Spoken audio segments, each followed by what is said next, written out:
Hello viewers, welcome to sarkaritel.com and diplomacyindia.com. As you know, India and Denmark enjoys historical relations for the past almost 50 years. It goes back to the year 1957 when the first diplomatic relations between India and Denmark was established by Prime Minister Nehru. Since then, India and Denmark has moved a long way.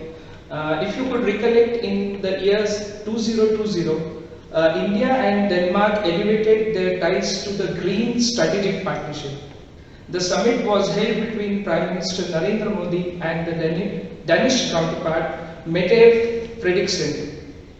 In a joint statement released, the two countries agreed on the range of sectors like energy, climate change, environment, water, circular economy, sustainable urban development, trade, shipping, food, agriculture and life sciences. It is a pleasure to have the Denmark envoy based in India, Ambassador Freddy Svane, who is the current ambassador, and we are going to talk on two issues today, that is the green energy and water. So welcome Excellency. Namaste. Thank you, Mr. So could you throw a light to our viewers of what kind of cooperation we have in the sector, especially water and the green energy? Yes. Of course, and I'm extremely delighted to address all you listeners and viewers. I think it's important really to focus on energy and water. Let me start by water. Water is a substance that cannot be substituted. That's the only water we have. Sometimes we have too much, sometimes we have too little, and it always comes in with wrong timings and so forth. In Denmark, all the drinking water comes from the underground. So we need really to protect the water resources, and we have therefore developed special technologies and systems to really preserve the water resources that we have. And in the context of the Green Strategic Partnership, which is basically based on the mantra that your Prime Minister Modi launched, namely, India has a scale, meaning huge things will happen, huge challenges, but also huge opportunities. And then he added that Denmark has the skills, meaning that we have the solutions. And when it comes to water, give you two examples. One, non-revenue water. Water being pumped into the distribution system for drinking purposes. In Denmark, it's 3-5% on average. Huh? In India, you hardly find any place where it's not well above 50%. It means that in a country which has very little resources compared with the size of the population and the geographical stretch, that you need really to look into how you can preserve your water resources, how you can manage them better and so forth. So that's what we call the non-revenue water. So it's a combination of technology, awareness and so forth. The Jal Jeevan mission is very important, bringing out tap water to 6 lakh of villages, and I think it's 190 million households, so it's a huge task. In that context, of course, it's important to know that you have to build up awareness that water is not just for free. It cannot be for free, it should not be for free. In Denmark, on the other field where we have really done well is that we have, since the early 1980s, we have been able to reduce the consumption of water per individual, per capita, with almost 50%. So it means that you also have to, as an individual, you also will have to realize that water is not for free, and you have to use it with care, but also with respect for Mother Earth. So that's when we talk about water. When it comes to energy, one of the big things that we have obtained in Denmark is that we in fact have decoupled the economic growth from the use of energy. So in reality, our economy has more than doubled, whereas the energy consumption has remained stable, which means, also in the Indian context, that you can grow your economy and then of course keep down the energy consumption, provided that you have the right systems and you do it in the right way with the right energy mix. In Denmark, we have really put a lot of efforts into developing renewable energy, and in Denmark it's mainly wind. I think last year more than 45% of all electricity consumed, not produced but consumed, came from wind alone.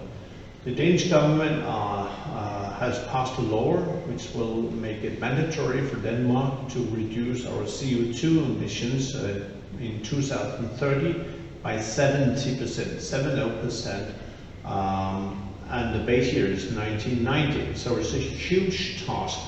And 2050 we will be fossil fuel free and climate neutral. So it's a huge effort. What we have built up in that context is not only windmills onshore, offshore, but also energy grids. You need a resilient and robust, of course, energy grid. You also need energy management, and so of course energy efficiency is also in that context extremely important. So within the framework of this Green Strategic Partnership, we're also looking into how we can share our skills with the Indian side. And so what kind of a cooperation you're looking with India in terms of clean energy or green energy? Clean energy, green energy, it's the same, basically. What we are looking into for the time being is how we can secure that in India's energy mix is also bringing in the potentials, well-known potentials of wind. And I guess soon we'll be able to launch a center of excellence for offshore wind. There are two areas in India where you can have offshore wind. That's in Gujarat and in Tamil Nadu. And when you look into Tamil Nadu, you see Chennai area has become a major hub for wind.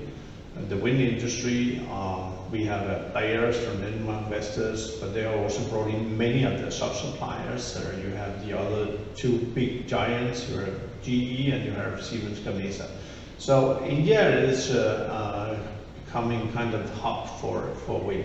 For the time being, it's only onshore, but the space available for putting up onshore wind turbines is less and less in India. Of course, you can replace your old turbines with new, more efficient turbines. However, we see big opportunities for India within offshore wind. We know, of course, based on our experience, it will be quite expensive to start with, but the price will come down very rapidly. And we have also looked into what is the kind of effect on jobs, how many jobs can be generated if you start a offshore wind industry. And it's more than 10,000 per gigawatt. So you can really move forward if you want to. So have you signed any MOUs in this regard? We have signed a number of agreements. We have a special cooperation between the Danish Ministry for Climate and Energy and the Energy Agency and the Ministry for New and Renewables in India, MNRE. So we have a lot of cooperation. We also have seconded an expert to the Ministry of New and Renewable, looking into how to develop an offshore wind policy regulations. So that's one part. We're also working, of course, with the Ministry of Power to build up their knowledge or share our skills with the Ministry of Power when it comes to grid and all these important things. So we are really on track. We have a long history when it comes to wind. There's a special center in Chennai called NIVER. Okay. And that was established years back with the support of Denmark. So we have already shared our skills. We have already contributed to quite a big industry in India. And we know that, of course, it takes a lot of efforts to build up the wind industry as such. But for India being strategically located, we also see that many of the wind turbine makers, producers, that they are also exporting big time out of India. So India will be increasingly in the coming years really perhaps a global hub for wind turbine production. And hopefully, if we get the offshore wind in place, that will be the same. So, green transition, green strategic partnership. It's not just about being green. It's a fine thing to be green. It's also building up new permanent jobs. It's also building up a new kind of transfer of technology, innovation, and so forth. And India, given the size of India and the 1.3/1.4 billion people, who on average only is consuming what is 1/3 of the global average consumption of electricity, you have the right to develop, but you do not necessarily have the right just to develop following the Western world's old standards with fossil fuel and so forth. And that's where this mantra, India has the scale, Denmark has the skills, the speed is there, the scope of it is of course there. Speed is important, and we know that India, given, as I said, the size and the requirements, that India has to be part of the equation if we want to solve seriously the climate changes. We'll also, if we want to execute, and of course we will execute on the sustainable development goals, the SDGs, India has to be part of the equation. So that's why we are so happy that we have the Green Strategic Partnership, because that's setting the direction. As Prime Minister Modi said, this is a partnership of the new age, and I'd like to add the new green age, because the new age can only be green and sustainable. Ambassador, that brings me to the next question. There was a recent UN report which talks about Denmark among the top 10 countries, world's happiest countries. Could you just tell our viewers what is this about and how happiness and success comes together? Happiness is, of course, always a question of how you define it and what kind of questions you ask. But basically, Denmark has always been ranked extremely high in that kind of survey, and for years we've also been #1. I think it has to do with the way in which we have built our society. Our society is consensus-based, which means that all the major solutions, or whether one party or another party is in power, they will share basically the same ideas. The way towards can be a little bit different, of course, but there's a consensus about where we will like to be and where we like to go. So that's one part. Another part is, of course, that we have a system where we, of course, pay a lot of taxes, but I consider personally tax as my investment in my society.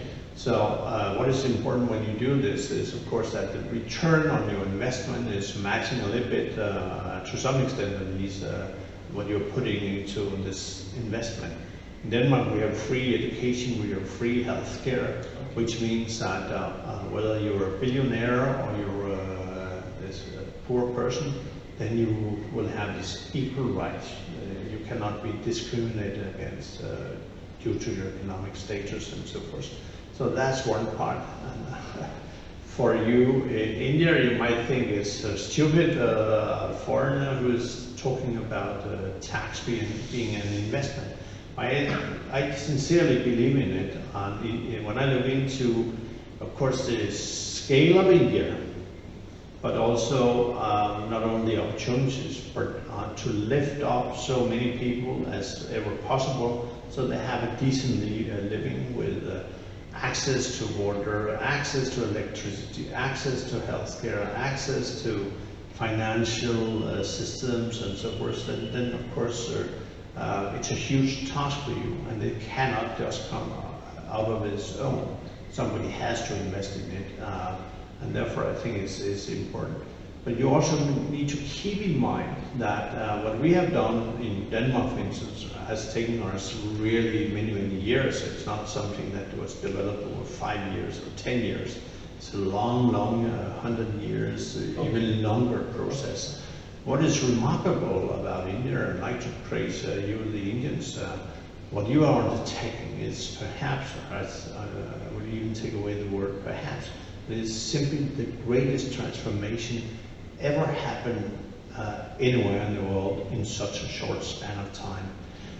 The vision New India, that Prime Minister Modi has launched is seen from my point of view. You might disagree, and that's fine, but I see that as a kind of concept really to uplift India as such and secure that each and every person in India will have the same rights, or at least a right to basic amenities that a society can offer.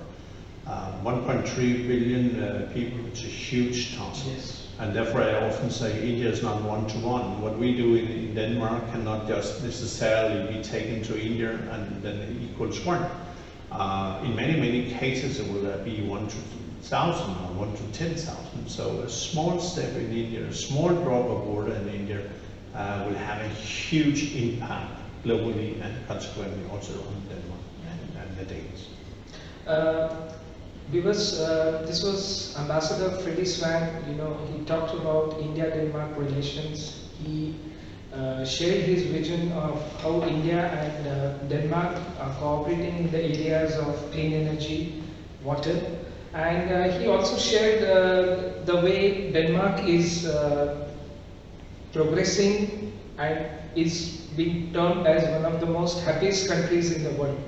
I end this program, and I thank Ambassador Freddy Svane for joining on this very special program. This is Ameya Sathaye in New Delhi for sarkaritail.com and diplomacyindia.com. Thank you very much.